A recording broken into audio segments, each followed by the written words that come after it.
When a copper ball is heated largest percentage increase will occur in. ठीक है, किसी copper ball को अगर हम हीट करते हैं तो रेडियस, उसका सरफेस एरिया, उसका वॉल्यूम, सबसे ज़्यादा जो इंक्रीमेंट है वो किस में होगा?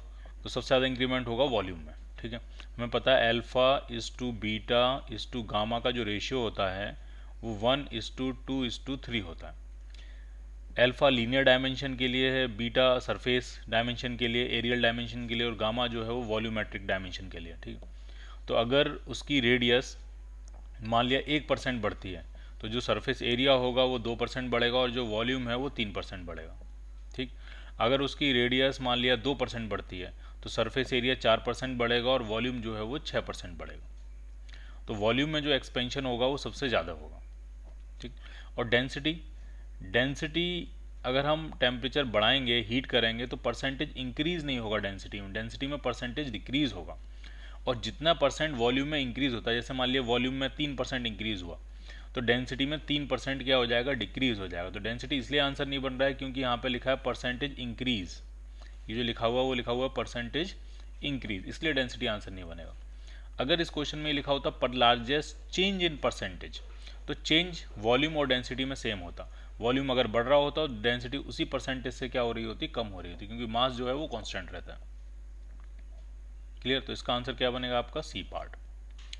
When a bimetallic strip is heated it does not bend at all. क्या होता है बाईमेटलिक स्ट्रिप में? तो जरा समझिए इसमें।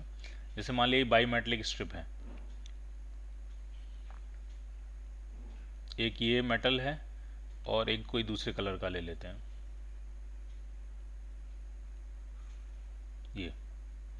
अब बाईमेटलिक स्ट्रिप का कंसेप्ट ये होता है, मान लिया यहाँ वॉल से ये कनेक्टेड है रिजिड सपोर्ट से, दो डिफरेंट मेटल्स एक साथ असेंबल किए जाते हैं इसमें, और जब हम इसको हीटअप करते हैं तो दोनों मेटल्स का जो एक्सपेंशन कोफिशिएंट होता है वो डिफरेंट होता है। तो जैसे अगर मैंने मान लिया ऊपर वाले का एक्सपेंशन कोफिशिएंट ज़्यादा है, नीचे वाले का एक्सपेंशन कोफिशिएंट कम है, तो हीटअप करने पे ये जो बाईमेटलिक स्ट्रिप है वो कुछ नीचे की तरफ बेंड हो जाएगी।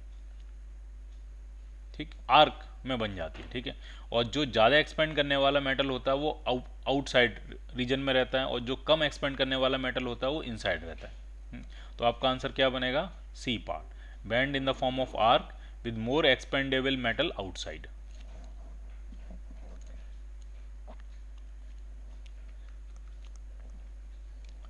Eight some temperature T a bronze pin is a little large to fit into a hole drilled in a steel block. ठीक है, ब्लॉक जो है वो स्टील का है और जो पिन है वो ब्रॉन्ज की है। ठीक, कुछ इस तरह की सिचुएशन है।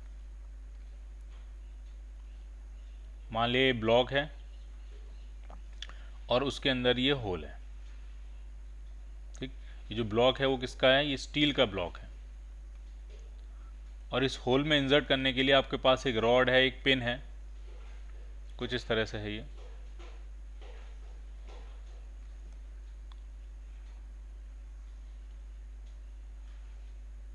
कुछ इस तरह की ये सिचुएशन है। ठीक, अब ये जो ब्लॉक है ये है आपका स्टील का, और ये जो रॉड है, पिन है, वो किसकी है? ब्रॉन्ज की। अब आपसे पूछ रहे हैं the change in temperature required for an exact fit. तो ये ब्रॉन्ज की पिन जो है वो थोड़ा सा लार्ज है। ठीक, अब हमको उसमें एग्जैक्ट फिट करना है, तो ये करना है, क्या करेंगे हम? हीट करेंगे, कूल करेंगे, क्या करेंगे? ठीक, तो सबसे पहले ब्रॉन्ज का जो एक्सपेंशन कोफिशिएंट होता है वो स्टील से ज़्यादा होता है। सबसे पहले अगर हम लीनियर एक्सपेंशन कोफिशिएंट बात करें ब्रॉन्ज का, वो ज़्यादा होता है किससे? स्टील से। ठीक, तो अब जरा सारी चीज़ें सोचते हैं। ये ऑलरेडी जो है वो थोड़ी सी ज़्यादा है। ठीक है, अगर हमने दोनों को हीट किया तो ये ब्रॉन्ज का साइज़ तेज़ी से बढ़ेगा, स्टील के होल का साइज़ बढ़ेगा बट उतना तेज़ी से नहीं बढ़ेगा, क्योंकि स्टील का जो एक्सपेंशन कोफिशिएंट है वो उतना ज़्यादा नहीं है जितना कि ब्रॉन्ज का है। तो अगर हमने इसको हीटअप किया तो ये एक्सपेंड करेगा और ये तेज़ी से एक्सपेंड करेगा। ये ऑलरेडी बड़ा था, इस होल से जा नहीं रहा था, अब ये और बड़ा हो जाएगा, तो इसका मतलब दोनों को हीटअप करने का फ़ायदा नहीं है। ठीक, अगर हम दोनों को कूल करें तो,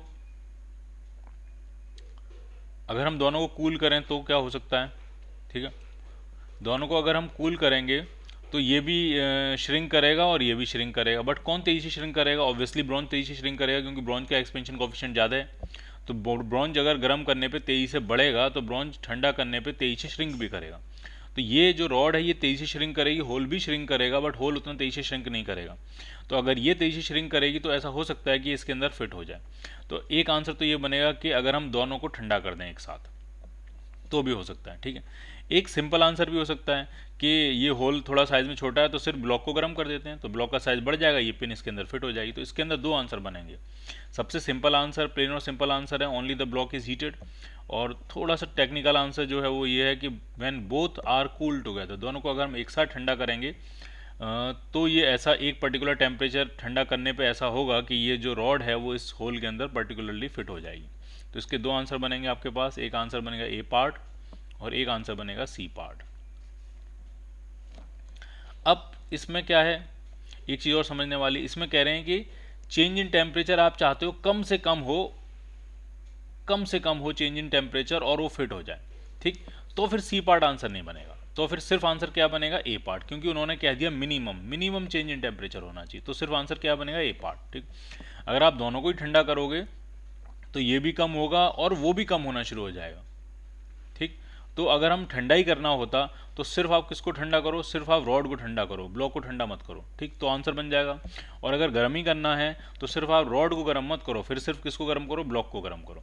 अगर गर्म करना है तो सिर्फ ब्लॉक को गर्म करो और ठंडा करना है तो सिर्फ रॉड को ठंडा करो, तो उस केस में मिनिमम चेंज इन टेम्परेचर से ये जो रॉड है उस ब्लॉक के अंदर फिट हो जाएगी। ठीक, तो फिर आंसर क्या बनेगा आपका, ए पार्ट।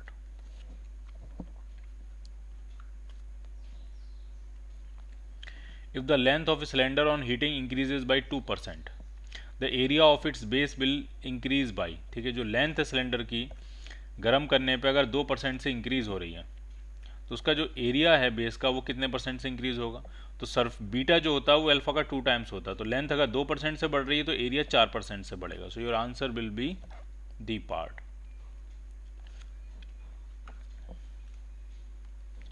ये solids float submerged in a liquid when the liquid is heated, which of the following is most likely to happen। ठीक है, एक सॉलिड है वो लिक्विड में फ्लोट कर रहा है और लिक्विड को हमने हीट करना शुरू किया। ठीक है, तो ये पूछ रहे हैं सबसे ज़्यादा चांसेस क्या हैं कि क्या हो जाएगा। ठीक, सिचुएशन ड्रॉ कर लेते हैं।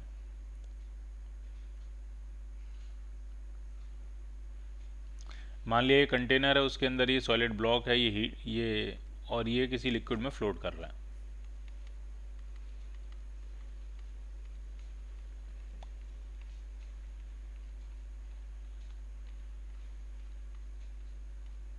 इस तरह से अब हम कर क्या रहे हैं, अब हम लिक्विड को हीट कर रहे हैं। ठीक, तो जैसे ही आप लिक्विड को हीट करोगे, जैसे ही आप इस लिक्विड को हीट करोगे एक्सपेंड करेगा, और जैसे ही एक्सपेंड करेगा इसकी डेंसिटी कम होगी, ये लाइट होगा, ये सॉलिड उसके अंदर और घुस जाएगा।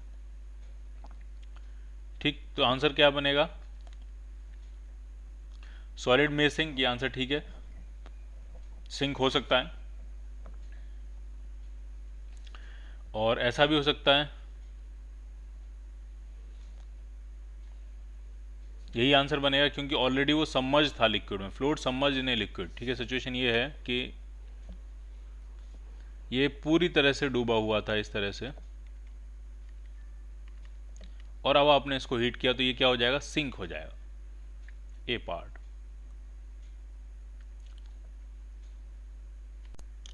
A uniform metal rod is used as a bar pendulum.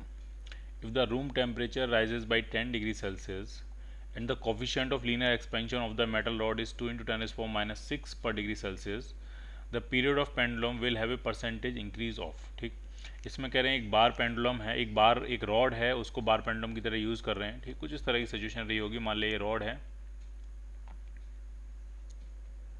और इसको बार पेंडुलम की तरह हम यूज़ कर रहे हैं, इस तरह से यहाँ पे हिंज होगी और ये इस तरह से वाइब्रेट करेगा। ठीक, टाइम पीरियड कितना होगा इसका, तो टाइम पीरियड होता है 2 pi under root I upon M G D.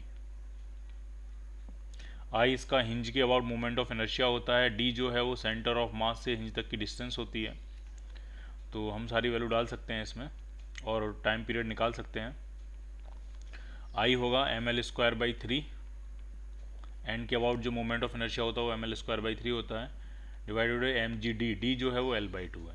ठीक है, एक एल से एक एल कैंसिल आउट हो जाएगा, एम से एम कैंसिल आउट हो जाएगा, तो ये आएगा 2l upon 3g, under root times 2l upon 3g। तो टाइम पीरियड आ गया 2 pi times under root of 2L/3G, ये है आपका टाइम पीरियड। ठीक, तो हमें खैर उतना ज़्यादा लेना देना नहीं है इस टाइम पीरियड के एग्जैक्ट फॉर्मूले से। हमें जो मतलब है वो ये है कि जो टाइम पीरियड है वो √L के प्रोपोर्शनल है। ठीक, तो अगर हम परसेंटेज चेंज में फॉर्मूला बनाने की कोशिश करें तो अगर हम इसको डिफ्रेंशिएट कर दें तो t की जगह इधर आ जाएगा dt, और ये प्रोपोर्शनल होगा किसके, तो या ऐसा लिख लेते हैं उसको, t इज इक्वल टू लिख लेते हैं हम k/√L, ऐसे लिख लेते हैं, k कोई एक कांस्टेंट है। अब इसको डिफ्रेंशिएट कर देते हैं जनरल डिफ्रेंशिएशन, तो t का बनेगा dt, k कांस्टेंट रहेगा, और ये जो √L है L की पावर हाफ, तो पावर हाफ आगे आ जाएगी, और L की पावर हाफ -1 तो -हाफ बचेगी इंटू DL। अब दोनों इक्वेशंस को हम डिवाइड कर लेते हैं, तो ये आपका आ जाएगा dt/t, और इधर आपका जो आएगा वो आपका आ जाएगा DL/L, और उसमें एक हाफ भी मिलेगा। और इसमें अगर दोनों तरफ हम 100 से मल्टीप्लाई कर दें, इधर भी 100 से मल्टीप्लाई कर दें, तो ये जो इस तरफ लिखा है ये percentage change in time period है, और यही आपको निकालना है। और इस राइट हैंड साइड में जो है वो परसेंटेज चेंज इन लेंथ है, ये हाफ भी है लेकिन परसेंटेज चेंज इन लेंथ भी है। अभी जो DL होता है, स्मॉल चेंज इन लेंथ जो होता है DL, वो बनेगा L∝ΔT, और L ऊपर नीचे कैंसिल आउट हो जाएगा, तो ये आपको बचेगा हाफ टाइम्स α∆t इंटू 100। अब हम सारी वैल्यू डाल देते हैं इसमें। ठीक है, हाफ अल्फ़ा जो दिया था वो आपको दिया था 2 × 10⁻⁻⁶, और टेम्परेचर बढ़ाया 10 डिग्री सेल्सियस, 2 × 10⁻⁻⁶, और टेम्परेचर बढ़ाया आपने 10 डिग्री सेल्सियस इंटू 100, तो ये आपका आ रहा है 10⁻³ तो ये होगा percentage change in time period, और ये इंक्रीज़ हो रहा है क्योंकि जैसे आप हीटअप करोगे लेंथ बढ़ेगी तो टाइम पीरियड बढ़ेगा, तो ये इंक्रीज़ हो रहा है, तो ये पॉजिटिव वाली वैल्यू हम टिक करेंगे, यानी आपका आंसर बनेगा डी पार्ट, क्योंकि वो इंक्रीज़ हो रहा है। क्लियर?